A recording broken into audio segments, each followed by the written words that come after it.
I am 93 years old. I married a famous man when I was 23. His name was Mark.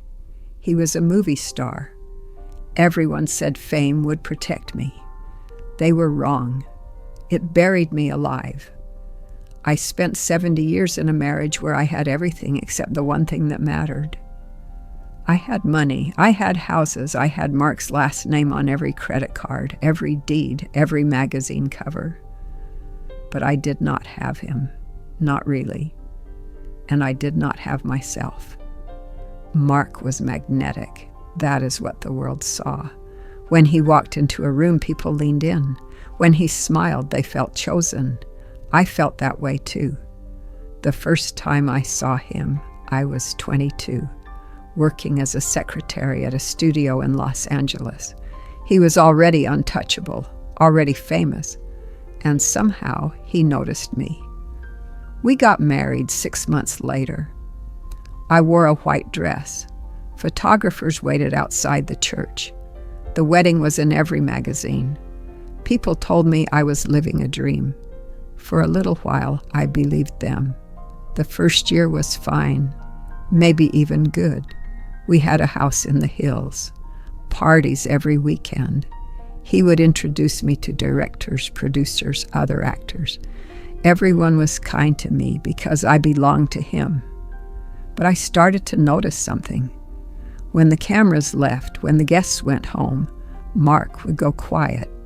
He would sit in his chair, script in hand, and I would try to talk to him. He would nod. He would say, "That's nice, darling." But his eyes never left the page. I thought it would pass. I thought once the newness wore off, we would settle into something real. It did not pass. It got heavier. I did not realize until much later that I was not married to Mark. I was married to the idea of him, and the idea never came home.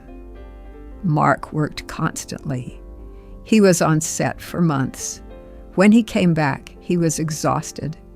He would sit in that same chair, make phone calls, read new scripts. I would ask about his day. He would answer in sentences so short I could not find anything to hold on to. I learned to stop asking. It hurt less that way.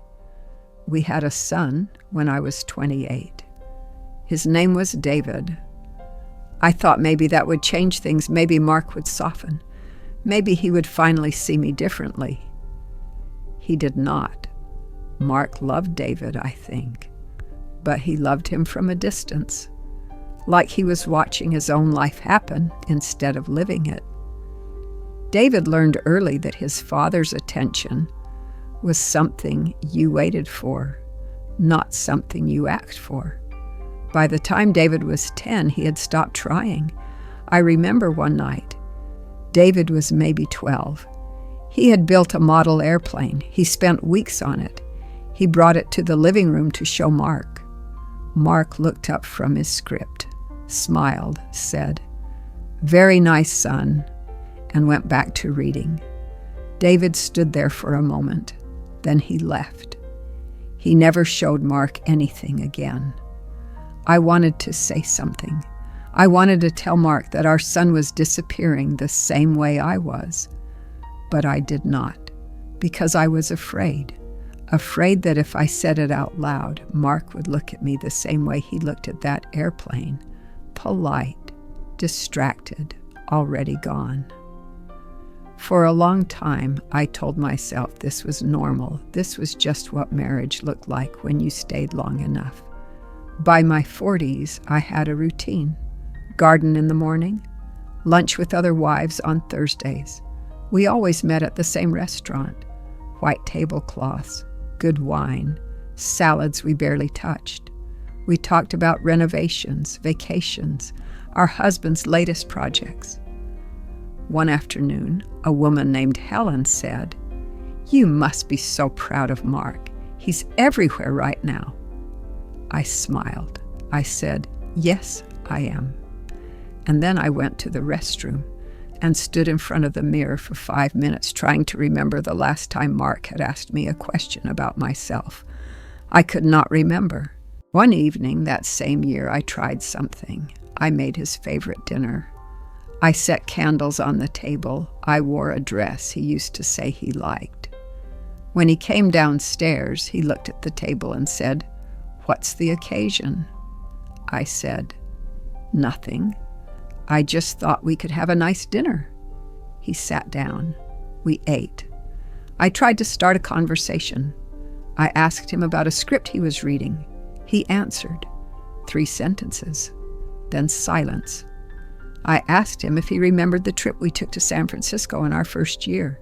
He said, vaguely. We finished eating. He said, "Thank you, that was nice." He went back upstairs. I sat at the table alone. The candles were still burning. I blew them out. I thought, this is what the rest of my life will be. We went to events together, premieres, award shows, charity dinners. He would hold my hand for the cameras. He would put his arm around my waist, flash, flash, flash. We looked perfect. And every time I felt like I was playing a part in someone else's movie. One night, we were at an award show. Mark had just won. Everyone was standing, applauding. He kissed me on the cheek before he walked up to the stage. The cameras caught it. That photo was everywhere the next day. People said we looked so in love. I remember sitting there, clapping, smiling, and all I could think was, he does not know my favorite color. 47 years married, and he did not know my favorite color. At the time, I thought staying was the safer choice. I did not understand what it was slowly costing me. I tried to leave once. I was 52. David was grown. He had his own life, his own family. I thought, maybe now. Maybe I can go. I packed a suitcase. I remember pulling dresses off hangers, folding them, setting them inside. My hands were shaking. I zipped the suitcase. I set it by the bedroom door, and then I sat on the edge of the bed and stared at it. I stared at it for 2 hours. The sun moved across the floor. The house was quiet. Mark was downstairs. I could hear the faint sound of the television. I thought about walking down those stairs. I thought about telling him I was leaving, and I realized I did not even know what I would say. "I am unhappy." He would nod. He would say, "I am sorry to hear that." And then he would go back to his show. I unpacked the suitcase. Where would I go? What would I do? I had spent 30 years being Mark's wife. I did not know who I was without that title. I did not know if there was anything left of me to be. So I stayed. Mark got older. His career slowed. He stopped getting calls. By the time he was 80, he spent most of his time at home. I thought maybe that would help. Maybe finally we would talk. One afternoon, I walked into the living room. Mark was asleep in his chair. The television was on, some black and white film. I stood there and looked at him. His face was soft, peaceful, and I thought, I do not know this man. 50 years, and I did not know him. 60 became 70. 70 became 80. The house got quieter. The phone rang less. Friends stopped visiting. It was just us. 2 people in a big house, moving through the same rooms, never once touching. Mark died 3 years ago. He was 94. It was peaceful. He went to sleep one night and did not wake up. People sent flowers, so many flowers. They wrote letters. They told me how much he meant to them, how much his work had touched their lives. I read those letters and I thought they knew him better than I did. The funeral was enormous. Hundreds of people, actors, directors, fans. They all cried. They all told stories about Mark. Funny stories, touching stories.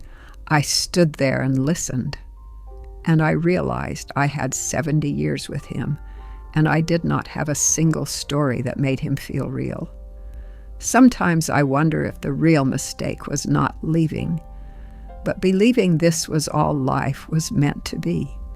I have been alone for 3 years now, and I am not lonelier than I was when he was alive. That is the part I cannot stop thinking about. His death did not change how alone I felt. Because I was already alone. I had been alone the whole time. I sit in my house now. It is quiet. It has always been quiet. But now the quiet is mine. That is the only difference. Mark's Oscar is still on the shelf. I look at it sometimes. I used to think it meant something. Now I just see a small gold statue in an empty room. I am 93 years old. I married a famous man. I thought being chosen by someone the world loved meant I mattered. It did not. I do not know what I should have done differently. I only know that I spent my whole life waiting for something that never came, and now it is too late.